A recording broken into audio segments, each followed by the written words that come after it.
Hello, I'm Andrew Cobb with the Brazoria Civic Watch, and we're here with Stephanie Baird, running for Justice of the Peace, Precinct 4, Place 2. Thank you for joining us, Stephanie. Thank you for having me. I'm very excited to be here. So to begin, we have just some simple questions.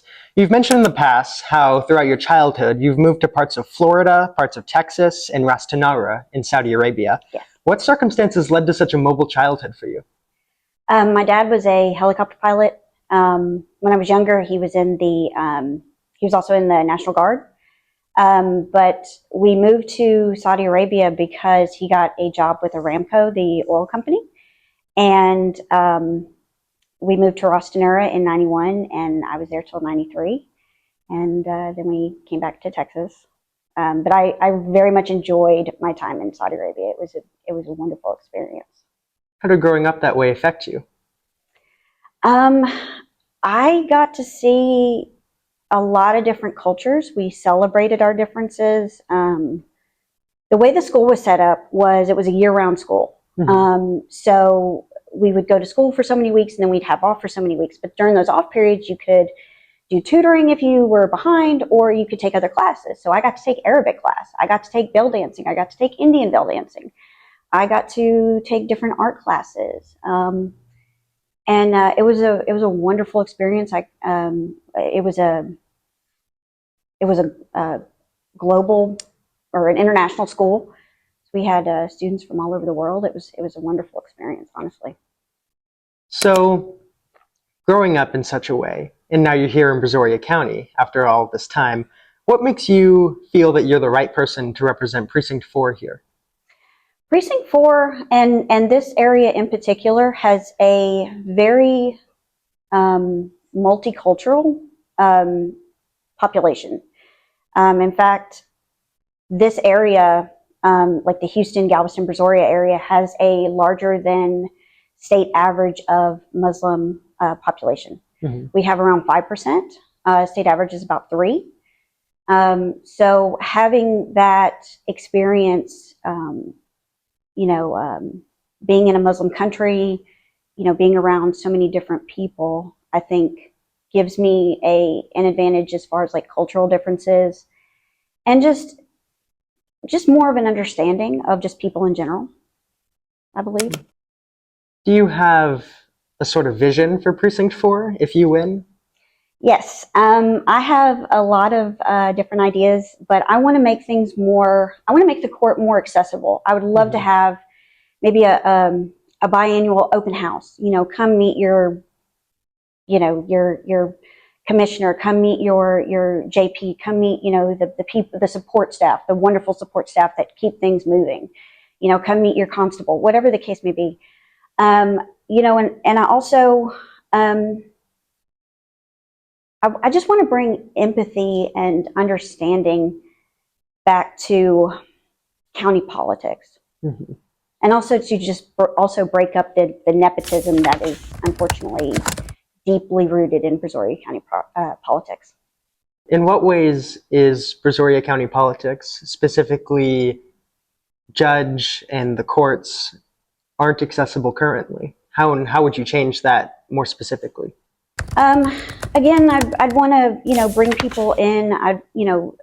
Make it less scary. The Justice of the Peace Court is typically the first and sometimes only, court experience people are going to have. So let's make it less scary. It's already, there's already things that are not fun to deal with, say evictions and things like that. But I don't want it to be scary. I want to bring in programs. I want to bring in rent assistance programs. And, it's hard to even tell what the county has as far as their programs because our website and just the county websites are just very far behind. So it's hard to even tell what programs are in place. Mm-hmm. I want to bring in programs to help people.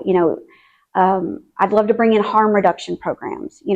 I want to go beyond just being a justice of the peace and be, somebody for the people that,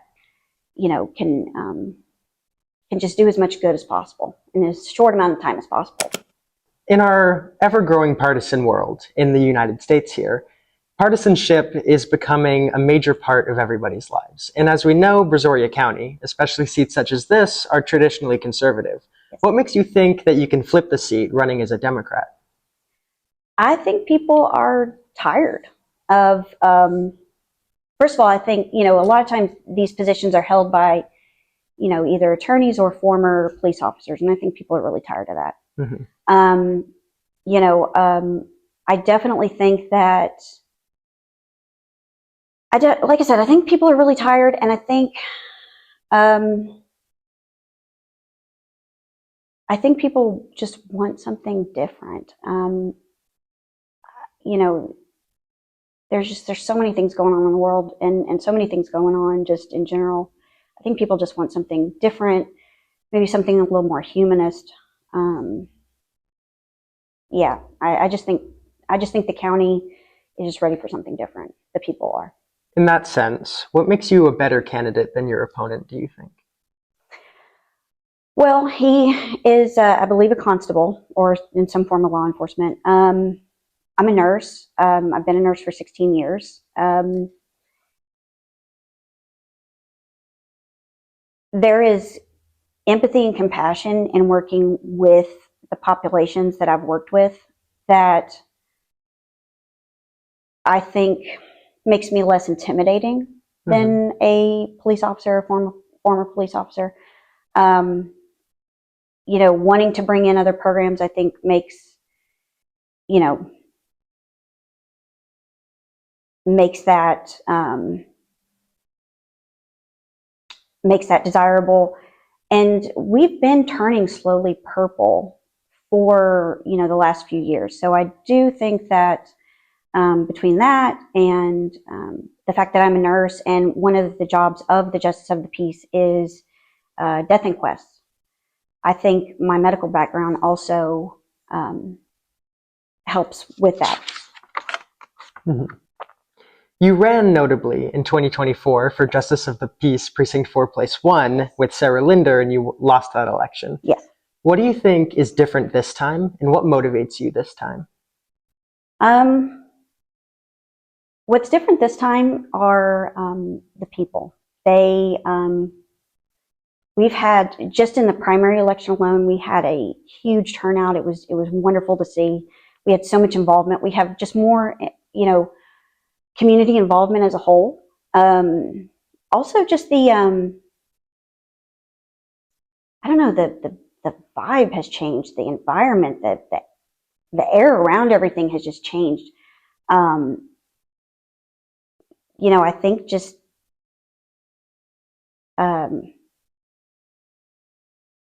I'm sorry. Okay. Can you repeat? What's different this time around? Yes, I definitely think that that people are ready for just something different, and I think it does help that this seat is going to be open. And I just, people have just gotten really more involved. Things started off a lot sooner this year. In 24, it was hard. Like I was in 2024, 2023, 2024, I was reaching for every type of community involvement I could find. This time it's come to me. And it's been amazing. And so many people have reached out. I don't think people really thought that things were going to get this bad. Mm-hmm. And because they have gotten pretty rough, both societal and, economic wise, I think that's really changed people's perspective on the world. You've mentioned how you feel like the people of Brazoria County and of the United States in general feel like they want something different, they want change. And in the past, you've mentioned, and I quote, "A justice of the peace is ultimately a position for the people and of the people." Yes. Can you elaborate on this quote? Historically, the justice of the peace, the position was brought from, I believe, 13th century England, and it was, you had the kingdom, and then you had smaller villages. So a trusted person from that area would, kind of squash whether renter issues, small claims, debts, things like that. And so that position was brought to Brazoria County. And so it has always been a layperson position.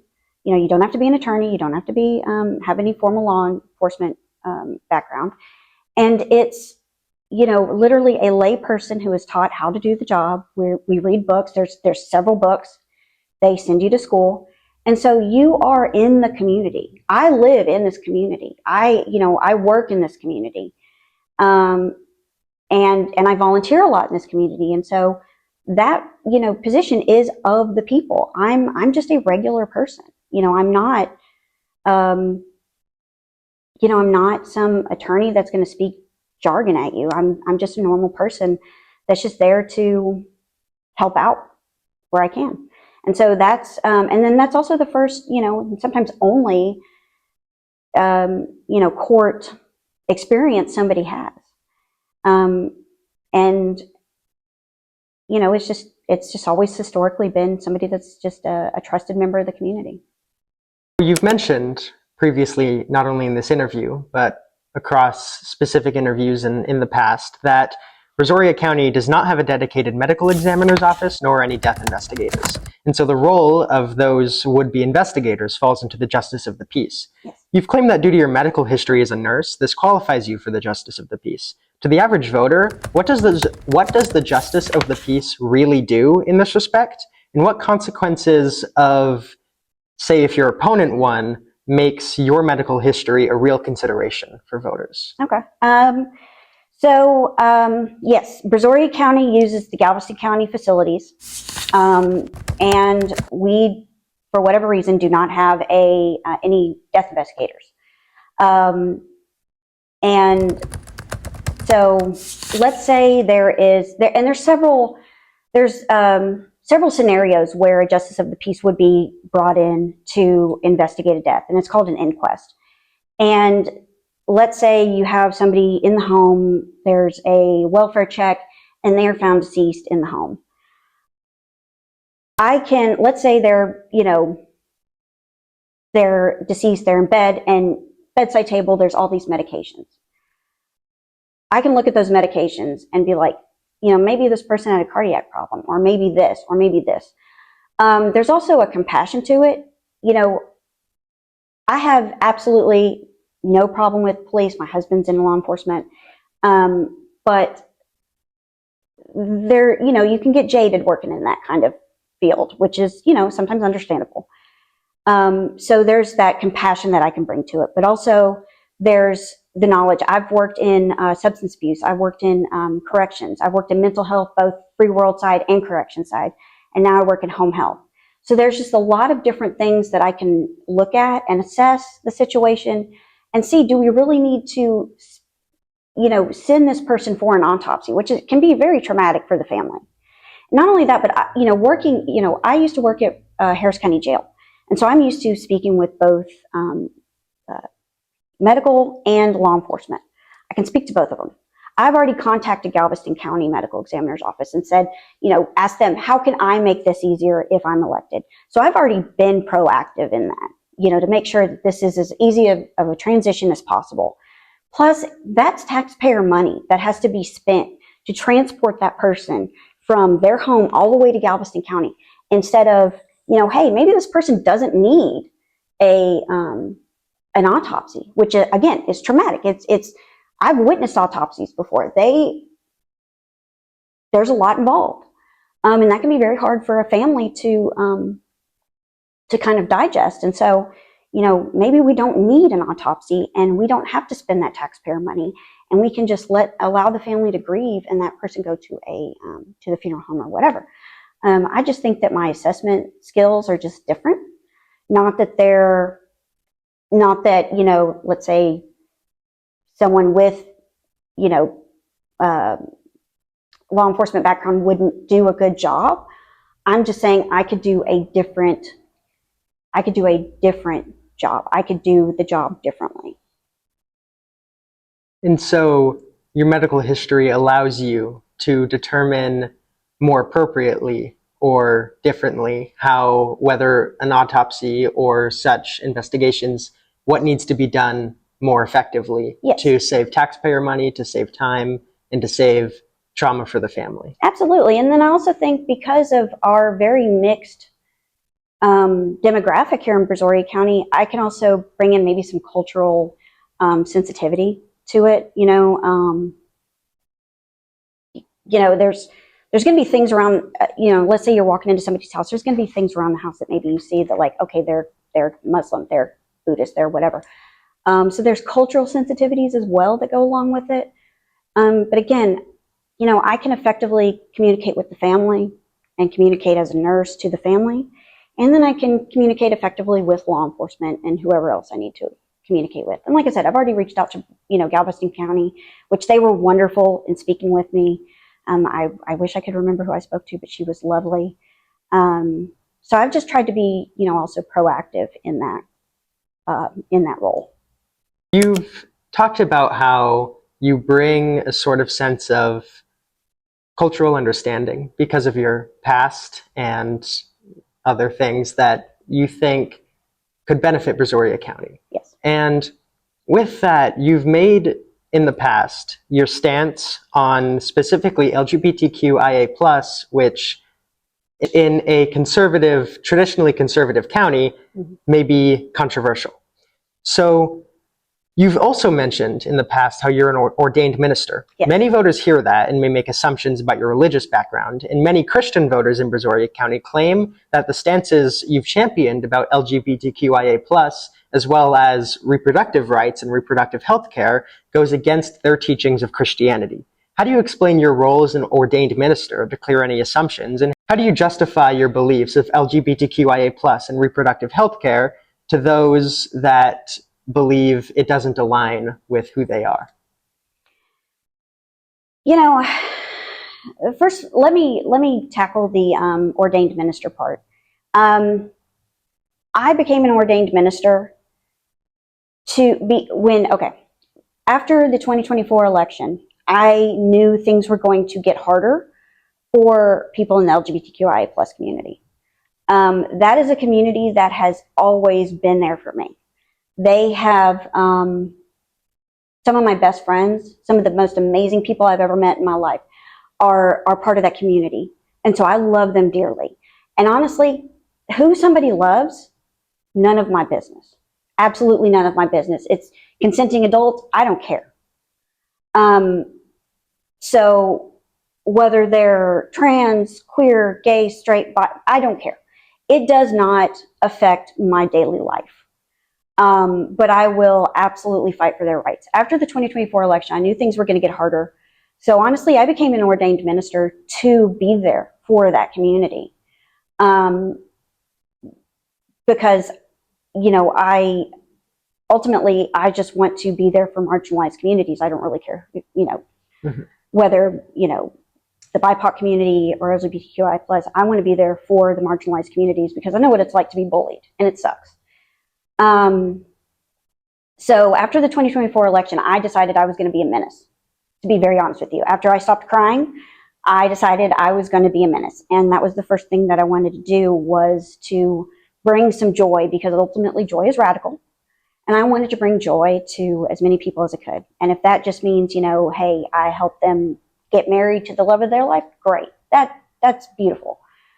As far as reproductive rights, I am a proponent for that for a lot of reasons. I grew up Baptist, Southern Baptist, was baptized, whole 9 yards. But I never, and I still believe in God. I still believe in a higher power.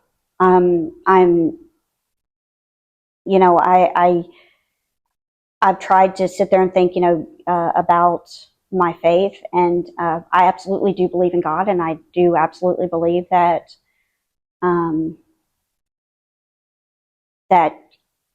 He is part of our life. Now, granted, some people don't believe it, and that's fine. I'm all for religious freedom. You can believe in or not believe in whatever you want to. But I believe in reproductive health care because, first of all, as a nurse, I remember being in nursing school and seeing, a surgical abortion. And I just remember feeling horrible for that particular person because of the circumstances that were around it. And it was it wasn't anything crazy. It's not like what people think. It's very surgical. It's very, very sterile. procedure, but it's a safe procedure, as is medical abortion. So as a nurse and believing in science, that's that. They're safe, effective means for an abortion. On a personal note, in 2020, I had the first of 3 pregnancy losses. And especially that first one really broke me. It was one of the hardest things I have ever been through. And having the care when everything was going on, you know, with Roe falling and everything, being able to have that care really took a lot off my brain, because all I could think about was, you know, my safety at that point, because I had actually been, what had happened is in between sonograms, within 30 days, my fetus had only progressed 3 days. So for 27 days, I was getting sick and didn't realize it. I felt like crap, but I just thought it was pregnancy. So when I realized that, all I could think was, oh my God, I could get septic, I could get sick. So I was lucky to have that care. Being pregnant is not a medical neutral thing. It can be very hard on some people's bodies. It can, it can be life-threatening. So reproductive care, reproductive access is incredibly important. And not only that, but healthcare is a human right. And, if someone doesn't want to be pregnant for whatever reason, that is none of my business. Absolutely none of my business. All I care about is that person safe? Is the medication safe? Is the surgery safe? Is whatever needs to happen, are they safe? As a nurse, that's all I care about. So again, it's none of my business. But all I want is for someone to have the health care that they deserve. And that includes reproductive health care.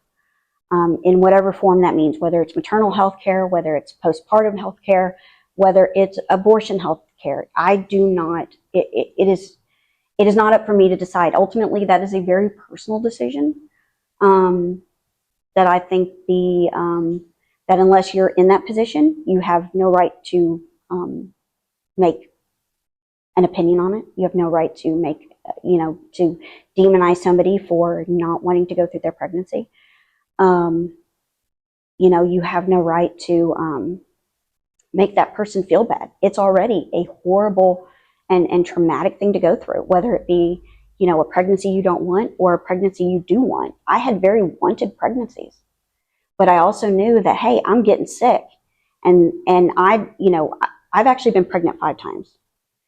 And when I was, younger, or when I was 26, I had a pregnancy loss, and I could have died. I was bleeding out. I woke up covered in blood. So it's not like it was something that, oh my God, it hurt. No, I woke up in a puddle of blood. So reproductive health care is absolutely a human right and is nobody else's business. And I'm sorry, I got on my soapbox there, but Okay. it is one of those things, and it's something that I've been arguing with people recently. It is not what people think it is. This is not, a fetus is not a baby. A fetus is not a child, and I say that as someone who, I have a stepdaughter, and, she just had her second child, and there was a lot of problems that went on with that pregnancy. And it's scary, especially she lives in Missouri, which is another red state that has abortion bans and things like that. So, I mean, these are all things that a lot of these people don't, first of all, they don't understand female anatomy. They don't understand what goes into pregnancy, how that affects the person. And then they don't understand. And so education is also a big part of my platform. I'm actually crowdfunding to get anatomical models, because I plan on literally walking into my representative or legislator's office with a anatomical model under my arm, stick it on their desk and be like, this, or whatever. Because I'm tired. I've heard just some of the most ridiculous arguments regarding reproductive health care. And so I really hope I answered your question, but I just do not think that it is necessarily a religious argument, because there is nothing, life begins at first breath. The literal definition of life is birth to death. So anything prior to that is, up to the doctors and the person that's pregnant. And that works perfectly into our our next question here. Is you talked about how a big part of your platform is education, and you've talked a lot about in the past how you want to bridge the gap between issue of social stigma related with mental health and misinformation about reproductive health. Yes. What policies or actions do you support as Justice of the Peace, or just in general, to alleviate such? First of all, I want to start with our jails. I had a few of the candidates. We went on a jail tour back in April. There was a sergeant there that was lovely enough to, he spent a couple hours with us, and we went on a jail tour because, like I said, I used to work at Harris County Jail. I actually worked in the mental health unit. So I saw how mental health, how the system fails people with mental health, and how the largest mental health facility in the entire state is Harris County Jail. And so I saw good things there with the mental health system, and I saw some very bad things there with the mental health system. And it was the system itself. But I want to start, first of all, with the jails, because those are going to be your vulnerable people. Those are going to be your people who are there for trespassing, and they've got, severe bipolar disorder, and they're manic, or whatever the case may be. First of all, mental health there is not 24 hours. So that's something that really, really, really needs to change. We need to beef up our mental health care within the correctional facilities, because that's where a lot of these people end up, and they shouldn't. There was a lot of programs that were at Harris County Jail that I would love to see in Brazoria County Jail, especially with our growing population. But also, we don't really have any mental health facilities out here. Mental health, it's not something that people can just, it's not just like a fleeting thing. It's not something you can control. A lot of times it's chemical imbalances. And medication is a wonderful thing, but you've got to have access to that doctor that's going to prescribe you the medication. And then you've got to be able to afford the medication and get the medication. So there's this stigma of people being, they're crazy. There's more to it than that. It's not like somebody can just say, hey, voices in my head, don't talk to me, or they can control their behavior all the time. And so we need education as far as mental health. We need education as far as harm reduction. I have seen more Narcan in the area, so that's a beautiful thing. But we need to bridge that education gap with the public, and especially with our law enforcement. We definitely need some really good mental health training so that they know how to deal with people who are maybe autistic or, having a mental health crisis, because it is a different set of skills, and it requires a different touch. So we definitely need our officers to be trained. We need facilities. We need staff. We need doctors. We need social workers. We need people who are going to follow up with the people who come straight out of the jail. So I've seen people go straight out of the jail and they come right back because they didn't get their medication. They weren't able to get their medication. They're not okay enough to get their medication. Again, with harm reduction, that's all harm reduction. And we better our community when we look after our most vulnerable. And as far as reproductive health care, again, I want our representative in this area he did write a piece of legislation for the last, regular session for conception, life begins at conception. That, I get where that comes from, but that's not the case. Because please tell me when conception starts. If you can pinpoint exactly when conception starts, and that's when life starts, please tell me. Because people who are a lot smarter and know a lot more about this kind of thing than you do can't. And so I just want people to understand that it's not always black and white. There are shades of gray. Life is not black and white, and it just does not work that way. And also, we need prevention as opposed to a cure. We don't need to be playing catch up, and we're already playing catch up just to get modernized. So let's not play catch up with our community's lives. So I'm a firm believer in harm reduction as far as substance abuse. I worked in substance abuse for a few years, and I loved it. I was actually just talking to my mom on the way out here about how I loved working with that particular population, because those are some of the most amazing people I've ever met in my entire life. You know, they had maybe bad coping mechanisms, or they got hooked because they had their 10th back surgery. You know, they got hooked on opiates or whatever. And, but those were some of the most amazing people I've ever met. Compassionate, empathetic, and just wonderful people.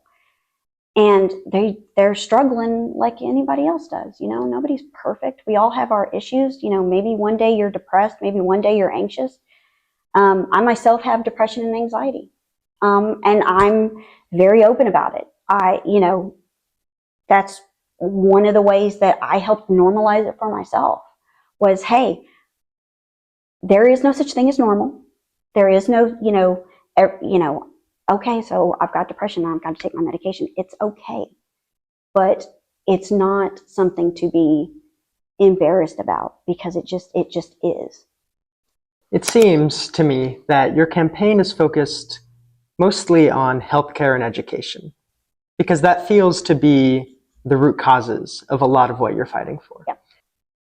In the past, you've mentioned that a primary focus of your campaign is, quote, healthcare, more specifically community-based and reproductive healthcare. Yeah. What do you mean by community-based healthcare? I would love to see maybe free clinics to be opened, even if it's just like a traveling free clinic. I would love to see more, of course, you know, rural healthcare. I would love to see it funded better. I would love to see just more education in the community as a whole. I was speaking with somebody recently, and we had an event earlier this week, and I got to talk with a lot of constituents, and it was great. And you know, the Brazoria County Health Department was brought up, so I wanted to talk with them and you know, kind of get a feel of where they're at in things. You know, I just believe that, you know, healthcare and everything really should start in the community. Whether that be, like I said, free clinics, health fairs, workshops on, you know, let's say diabetes health, or you know, things like that. Like, we need to get in the community and really teach people what's going on, because, you know, sometimes I hear a lot, especially as a nurse, I hear a lot, from things like people saying, well, my doctor never told me that. And it's because a lot of times healthcare professionals think that you're going to think that their patients are going to research things. And that's not always the case. They may not know how to go about doing it. So let's bring that education to them. You know, why are we not having clinics? Why are we not having workshops? Why are we not having educational material? Why are we not teaching more people CPR? Especially infant CPR or child CPR. You know, we need to be getting into our communities more, so that we need to invest more in our communities, but not just money, but like time and people. And we just need, we need those resources. We need that modernization, and we need to realize that we're not in this on our own. Like, we don't just get elected on our own. We need to be for the people completely. Like I said, I hope that answered your question.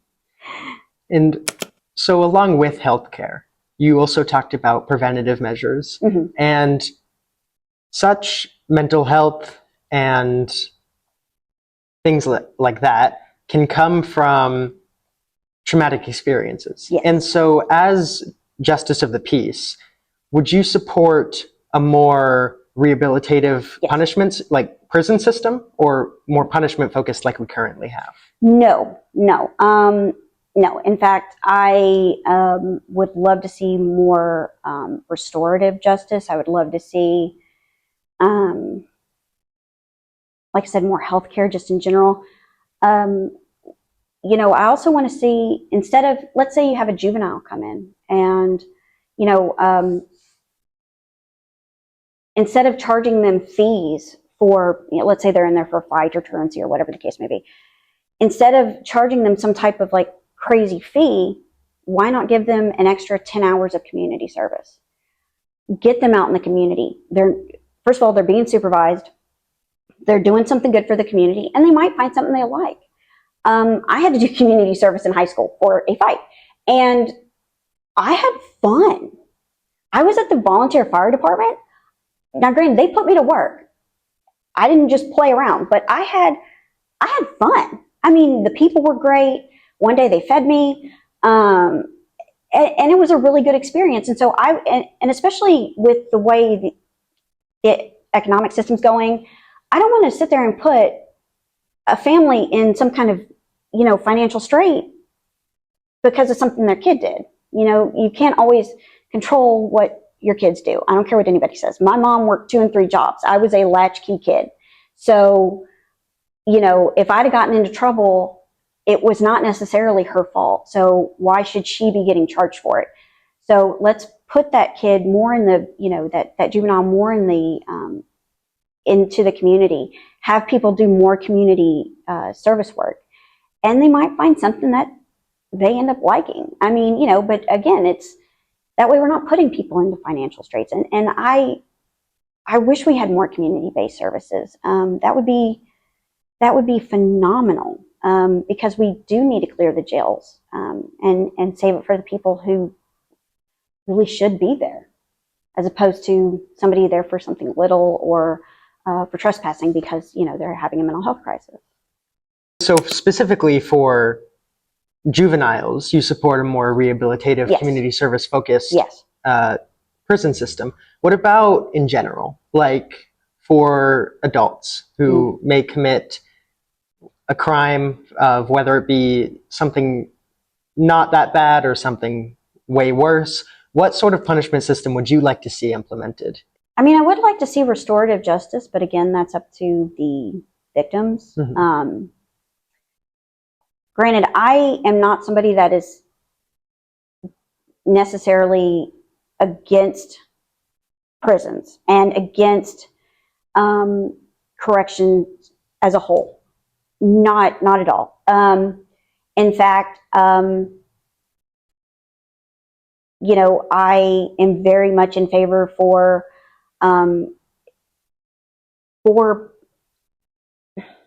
small things. I just don't see the point. If it's small and a first offense, like we're talking a misdemeanor or whatever the case may be, that to me is not a corrections or a prison type of offense. I don't think that we should be locking people up for personal use controlled substance. That is something that needs to be maybe, you know, go to a sobriety house or whatever if it's really necessary. But I am not against keeping, like if somebody's in, you know, for sexual assault or something like that, by all means, lock them up. They need to be away from the community. We need to keep our community safe. They're not all, you know, not everybody in the community is for the community and, you know, a good person. But we also, in some cases, need to give that person a, you know, a little bit of slack and see where things go. They might get scared straight from their first time in jail, and not, you know, and the rehabilitation work, and they never go back. But we need to give people the chance to either sink or swim. But when it comes to something really bad, absolutely not. They need to be away from the general public, because if they are a danger to the community, they don't need to be in the community. So, you know, I know there's always this myth that, you know, Democrats are lenient on crime. Absolutely not. Absolutely not. because I have worked with everything from trespass, people who are in jail for trespass, all the way up to multiple murders and serial killers. I absolutely understand that there are very bad people in the world, and they do not need to be within the general population. And so, yes, there are bad people in the world, but there are also people that maybe have done not so great things or bad things. But, hey, maybe they were 18 years old and stupid. We've all been 18 years old and stupid, so why potentially harm this person's future when they can be rehabilitated? Why, because those things will follow you throughout your entire life. And even 10 years down the road, when you've had a completely clean record, you might end up not being able to have a job. So I'd really rather prefer rehabilitation when it is appropriate. Moving backwards a little, back to preventative measures and like traumatic events for people. As a justice of the peace, how would you balance the property rights of landlords with families and individuals who may seek homelessness due to eviction? Okay. When I ran in 2024, I got to shadow a Harris County JP. Wonderful, Judge Dubel. He had me come in on a day where they had specifically evictions. He did not evict one person that day. And the reason why was because, A, he had rent assistance people in the lobby. And he also had other resources. There was like a computer lab that was being built, all kinds of wonderful things, right? He really made sure that whatever money the courthouse got, it went back into the community. Wonderful. Another thing is sometimes, let's say you're in an apartment. That apartment complex, you signed a lease with one company, but it's changed companies. And what happened with every single time that somebody came in that particular day, that eviction, that company didn't match up with the current company. And so again, there was no paper trail, or not one that was in court. So again, sometimes people are getting evicted on where there was a technicality that could have given them a few more days, maybe to get some things going. Rent assistance. I understand where landlords are coming from. I get it. You have a property, you want to maintain it, you want to make sure you're getting paid. I get that. But times are very hard. We don't want anybody to be homeless. So I do want to bring in rent assistance. I would rather there be mediation. Let's talk things out, maybe work something out prior to an eviction happening. Let's have something maybe once a month or once a quarter where somebody comes in and discusses with landlords how they can better handle a renter in that situation, or even renters, how they can avoid being evicted, with like I said, rent assistance and just different programs. Let's bring somebody in. Let's again, falls back to education. Prevention's always better than the cure. So let's bring people in to maybe prevent these things from happening before they become a problem, before somebody ends up homeless. Because we are starting to see more homeless people in this area, which is really disheartening. So what it really is it's all a connected cycle. Yes. It's all to do with education and healthcare and money. Yes. And when you put money and you put time and you put effort back in your community thrives. Being in the work that I'm doing, I'm involved in several organizations. And first of all, the community involvement has been absolutely amazing. We've really been able to be there for some people. We've been able to, there's a food pantry that I recently, the Bridge Pantry, a wonderful organization. But I would have never known about any of this stuff. So we need to let people know. We need to educate the public, like, hey, there are all these resources here for you. We should be here for our community. We should not be here for ourselves. The only reason why I'm actually running for an office is because, yes, I want the position because of, I think it's going to be interesting. I'm really, looking forward to hopefully being elected. but also that gives me a chance to get more into the community and do more for the community. Because ultimately, I don't want to just sit in this position for 20 years. That's just not me. I want to do, maybe a couple of terms, and I want to move on, but I want to leave a lasting impression on this community and bring the community together as much as I can. Bridge gaps between homelessness or bridge gaps between somebody going hungry. Let people know where their resources are. Let people know like all the resources that are there if they have to do community service or rent assistance or, substance abuse. I would love to have substance abuse facility, a substance abuse facility or something in the area. We need the infrastructure to keep our community safe, and we can't do that without those things. We need the people getting together. We need people to know what's going on, and so we need to make the public aware of what's of the resources that are available to them. With the future or the seeming future of the Democratic Party as we see it in 2026, and our current Democratic Senate nominee, James Tallarico, yes, and specifically his anti-corruption campaign. Yes. When it comes to integrity and what is considered dark money, do you have a stance on corporate PACs, super PACs, yes, the works? Yes. Oh my God, yes.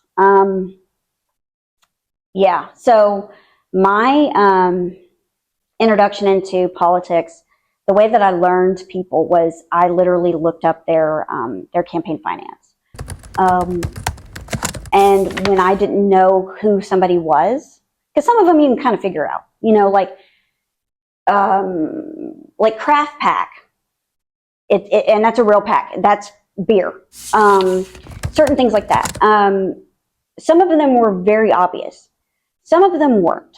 And in looking into who those PACs and who those people were, I started questioning even current representatives on, hey, you vote against gambling, but you take gambling PAC money. You literally took $6,000 from Texas Sands PAC, which is a Nevada-based, they're Texas-based now, but they're the owners or the CEO and his wife, I believe, of Sands Casino Resort in Nevada. So that's already questionable right there. That it's from Nevada in Texas. We already don't allow gambling, not real gambling. So that's weird. And then why is A Baptist taking gambling PAC money? B, why are you voting against gambling when you're taking their money? Like what's the end game here?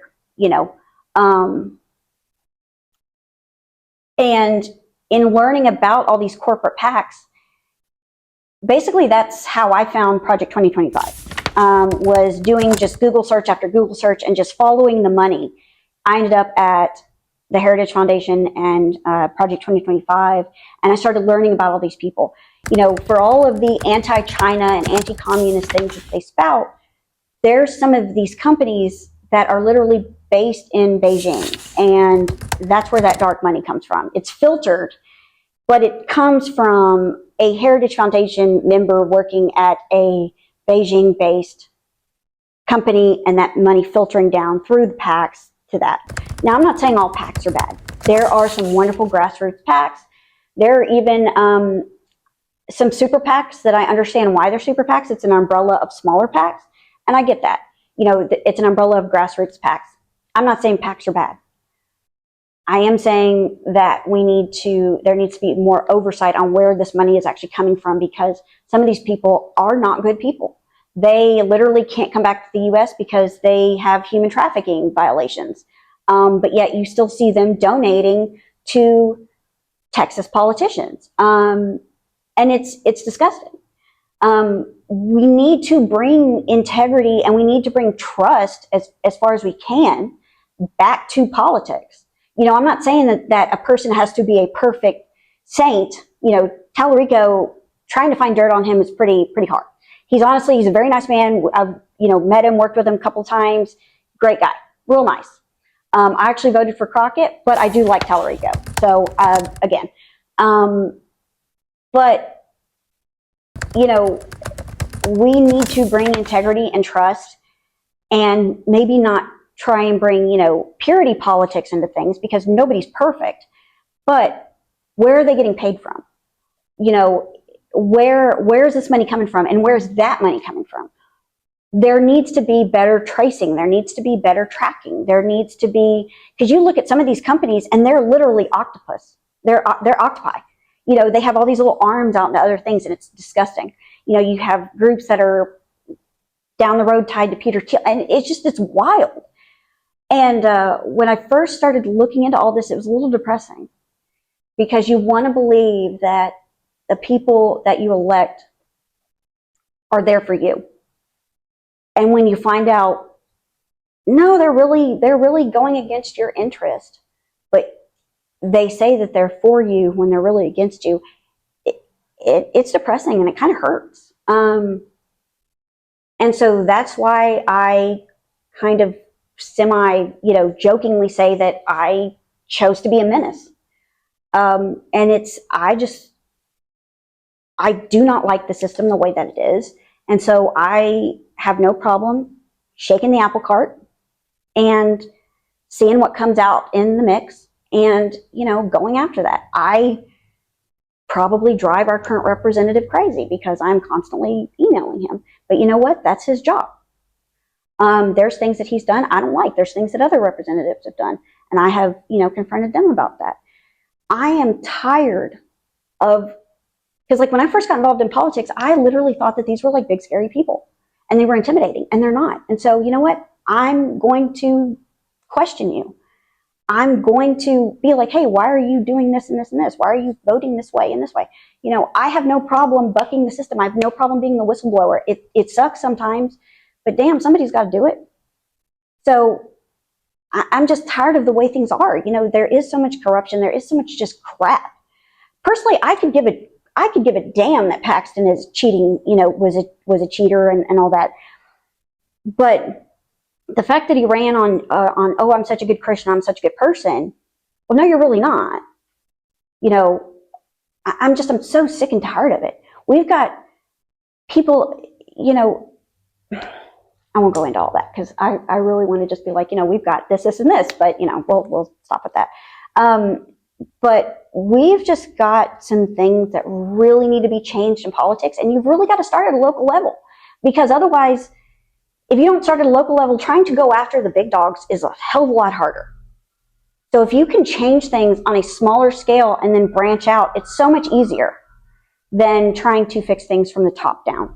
You really got to start bottom, work your way up, and get good people in those roles to help get put the trash out on the curb kind of thing. But I mean, we've got some good people. You know, I know more about the legislative branch than I do the Senate, to be honest with you, as far as like the people. But we've got some really good people. But we've also got a lot of people working against that. And so we've just got to get better people in. We've really got to investigate these super PACs more. We've got to look into this, where this money comes from, because it is scary. It really, really, really, really is frightening where some of this money comes from, especially considering when you look at the messaging coming from some of these people that take this money, and it's sad. We deserve better than that. So, would you consider yourself a progressive? I consider myself very, very progressive. I actually used to be a Republican. I was a very moderate Republican, but with reproductive health care moving the way that it did, and Roe falling, and then, to be very honest with you, January 6th, I specifically remember that, and COVID was a big thing that moved the needle for me. It was a lot of things. So I'm consider myself very progressive, but I also feel like I can also see sometimes both sides of the coin because I was a Republican. So I also think that is another You know, it was experience. It was, you know, I can look at both sides of things and see where people are coming from. But yes, I would consider myself extremely progressive, and I consider progressiveness a lot more for the people than a lot of other ideologies. All right. We're running out of time soon, Yes. so we'll begin with some wrap-up questions. What is your take on the future of the Democratic Party in Texas? I'm very excited. I think it is going in a good direction. I really like the leadership. I have been very impressed with Kendall Scudder. Very impressed. And you know, I have a lot of. I'm an optimist by just because, and I see a lot of good things happening. I see a lot of good people involved. I see a lot of people getting just more involved. And I'm just so impressed. Just in the last couple of years, the shift that has happened has been so fantastic. So I am very excited about the future of the party. As long as it keeps going the way that things are, and we keep getting people more involved, I think it'll be amazing. Do you have any plans for the future? Yes, some of them I don't want to necessarily divulge right now, but ultimately, I want to do more activism work. Ultimately, I love it. I have fallen in love with it. You know, I'm a member of the NAACP here in Brazoria County Pride, Indivisible, all the things, Texas Organizing Project, and I love it. It has given me a sense of purpose that I've never really felt before. And so activism work is ultimately my goal. And just being there for people who, you know, basically I want to use my privilege for good. If you could say one more thing to the possible Brazoria County voters who are watching across the county that you haven't said yet, what would you say to them? No matter what, I'm going to work for them. I don't care if they vote for me or not in that sense. I'm going to work for you regardless. You know, as an elected official, I would work for everybody, but I want people to know, like, okay, you didn't vote for me. I'm still going to do the best that I can do for you. So I want people to know that no matter what, I'm always going to work for them, that their, you know, well-being is top of my list of things, you know, to aspire to improve. And ultimately, I want to leave things better than what I found them. However that may look, whether it's programs, whether it's even just starting the conversation to get those programs maybe, or to get that funding. If we can just start those conversations, sometimes that's half the battle, is just having somebody say, hey, no, we need this. Because somebody else may not have thought about it because they've never worked in that type of situation. So no matter what, I'm here for the people, and I want nothing than their life to be, you know, better in some way, you know, however we can get there. Yeah, I want the best for everyone. And to wrap up, if you could summarize your whole campaign, your message, what you want to do in one word, could you come up with a word? We need progress. We need progress as far as our courts go. We need progress as far as we know what's happened recently with law enforcement. We definitely need progress in education there. We need progress in education and harm reduction and mental health and everything. So definitely progress. There's a lot of other words, like, you know, we need empathy, we need compassion, we need all those things. But I think progress is probably the best way that I could wrap that up. Well, we're the Brazoria Civic Watch. This has been Stephanie Baird. Thank you for joining us. Thank you for having me. I really appreciate it.